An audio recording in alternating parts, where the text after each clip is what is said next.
মহান আল্লাহ তাআলা পবিত্র কালামুল্লাহ শরীফের মধ্যে সূরা জুমআত এর 9 নম্বর আয়াতের মধ্যে ইরশাদ করতে লাগলেন, আউযু বিল্লাহি মিনাশ শাইতানির রাজীম, বিসমিল্লাহির রাহমানির রাহিম, ইয়া আইয়ুহাল্লাযীনা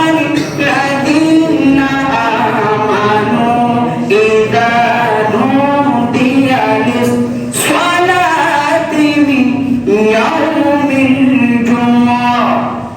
জুমআতি ফাসআউ ইলা যিকরিল্লাহি ওয়া দারুল বাই', যালিকুম খায়রুল লাকুম ইন কুনতুম তা'লামুন।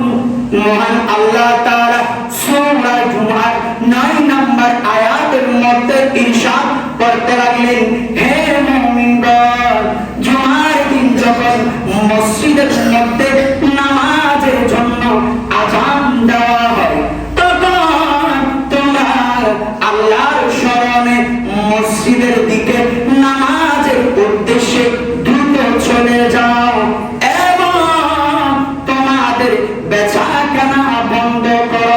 এটা তোমাদের জন্য উত্তম। যদি তোমরা জানতে কত উত্তম, তাহলে মসজিদের মধ্যে আযান দেওয়ার সাথে সাথে তোমরা দ্রুত মসজিদের দিকে রওনা হতে উচ্চ আওয়াজে বলুন না সুবহানাল্লাহ।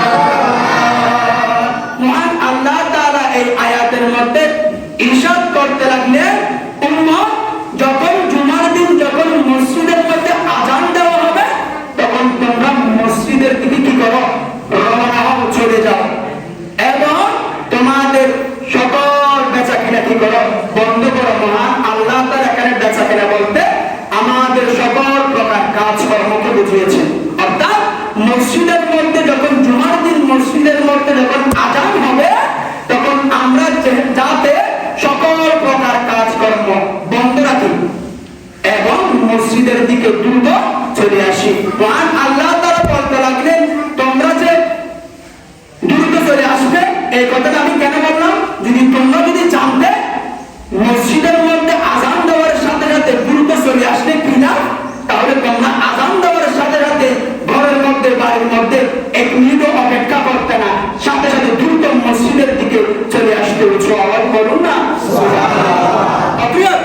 নেক্সট টাইম থেকে মসজিদের মধ্যে যখন জুমার দিন আযান হবে, তখন ওই আযান হওয়ার সাথে সাথে মসজিদের দিকে রওনা হওয়ার জন্য মহান আল্লাহ তাআলা আমাদের সকলকে সেই তৌফিক দান করুন। সকলে বলুন আমিন।